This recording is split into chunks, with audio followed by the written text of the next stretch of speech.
एक गांव में जय और वीरू दोनों के बीच बचपन से ही गहरी दोस्ती थी। दोनों की दोस्ती व्यापारिक समझदारी तक पहुंच चुकी। वीरू अक्सर अपने काम में लापरवाही करता था, लेकिन जय उसकी हरकतों को नजरअंदाज करता रहा। एक दिन जब पानी सर से ऊपर हो गई तो जय ने वीरू से कहा, यदि तुम्हें व्यापार में लापरवाही करनी है तो हमें अलग हो जाना चाहिए। वह व्यापार केवल मेरा नहीं है, इसलिए यह केवल मेरी जिम्मेदारी नहीं। वीरू को जय की बात इतनी बुरी लगी कि उसने व्यापार को अलग अलग करने की बात मान ली। बस फिर क्या था, देखते ही देखते दोनों के रास्ते अलग हो गए। जय काफी मेहनती था, इसीलिए उसे वीरू से अलग होने से कोई खास फर्क नहीं पड़ा। वहीं दूसरी ओर वीरू की जिंदगी बदतर होने लगी। जय के बिना वह व्यापार चलाने में असमर्थ था। बहुत जल्द उसका एहसास वीरू को हो गया। कुछ ही सालों में जय की मेहनत ने असर दिखाना शुरू किया और उसका व्यापार दुगनी तेजी से बढ़ने लगा, जिसका पता चलते ही वीरू के कलेजे में सांप लौटने लगे।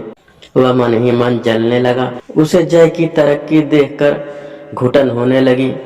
तभी उसने तय किया कि वह अपने दोस्त को जान से मार देगा।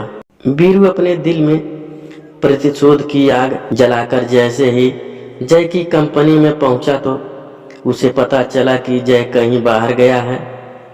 उसी कंपनी में वीरू की नजर एक बुजुर्ग आदमी पर पड़ी, जो शुरुआती दौर से ही कंपनी में कार्य कर रहे थे, लेकिन व्यापारिक बंटवारे के दौरान उन्हें जय के साथ काम करना सही समझा।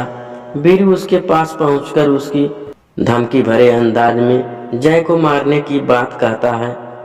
वीरू की बात सुनकर बुजुर्ग कर्मचारी हंसने लगते हैं। उन्हें हंसते देख वीरू को वह उसके हंसने की वजह पूछता है। तभी बुजुर्ग आदमी जय की मौत की भविष्यवाणी करते हुए कहते हैं कि साहब, जो 6 महीने में अपने आप बीमारी से मरने वाले हैं, फिर आप उन्हें मारकर जेल क्यों जाना चाहते हो? कर्मचारी की बात सुनते ही वीरू को पैर तले जमीन खिसक गई। उसे अपने फैसले से घृणा होने लगी। उसे यकीन ही नहीं हुआ कि उसका दोस्त इतनी जल्दी दुनिया से चला जाएगा। जय की मौत की खबर ने वीरू का गुस्सा शांत कर दिया था। वह अपनी नम आंखों से बुजुर्ग व्यक्ति से हाथ जोड़कर माफी मांगते हुए कहता है कि जय को मेरे बारे में मत बताना, उसे दुख होगा। और इतना कहते ही वीरू वहां से वापस आता है। वह रह रहकर वीरू को जय की चिंता सताने लगती है, लेकिन दोनों के बीच पैदा हुए मतभेद हर बार उसे जय के पास जाने से रोक देता है। धीरे धीरे जय के प्रति सहानुभूति रखने लगता है। उसे जय की पुरानी बातें याद आने लगती है। उसे लगता है कि जय के मरने से पहले उसे अपने बचपन के दोस्त से एक बार जरूर मिलना चाहिए। और अगले ही दिन वह उससे मिलने उसके घर पहुंचता है। वीरू को अपने सामने देखकर जय खुश हो जाता है और उसे बैठने को कहता है।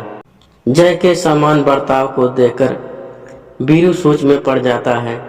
उसे लगता है जय को अपनी मौत के बारे में नहीं पता, इसीलिए वह जय से उसकी बीमारी के बारे में कुछ नहीं पूछता है। जय इतने सालों बाद अपने दोस्त से मिलकर बहुत खुश था।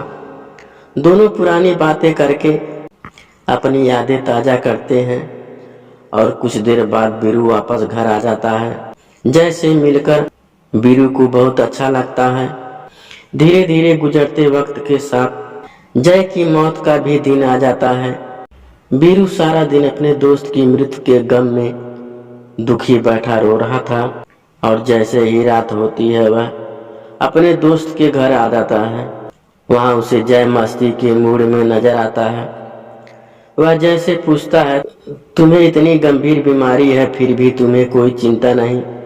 वीरू की बात सुनकर जय जोर जोर से हंसने लगता है और हंसते हुए कहता है, तुम पागल हो जो अच्छे भले व्यक्ति को बीमार कह रहे हो।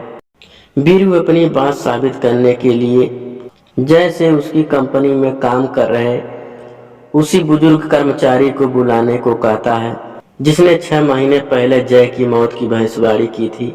जैसे ही जय को पूरा माजरा पता लगता है, उसने तुरंत उसी बुजुर्ग कर्मचारी को अपने घर बुलाया। उसको आते ही वीरू उन्हें डांटने लगा, लेकिन बुजुर्ग कर्मचारी जैसे ही जय की मृत्यु की सच्चाई बताता है, वीरू पानी पानी हो जाता है। बुजुर्ग व्यक्ति दोनों के सामने हाथ जोड़कर विनम्रता से कहता है कि मेरे द्वारा की गई मौत की भविष्यवाणी झूठी थी। दरअसल उस दिन वीरू का गुस्सा देखकर कर्मचारी ने दोनों की दुश्मनी खत्म करने के लिए झूठ बोला, जिसका असर यह हुआ कि दोनों की नफरत फिर से दोस्ती में बदल गई है और आज दोनों खड़े हैं। जय और वीरू बुजुर्ग व्यक्ति की समझदारी की तारीफ करते हुए उन्हें गले लगा लेते हैं। बुजुर्ग व्यक्ति की समझदारी ने दोनों के बीच नफरत के जहर को खत्म कर दिया था और इसी के साथ मित्रता की कहानी खत्म हो जाती है।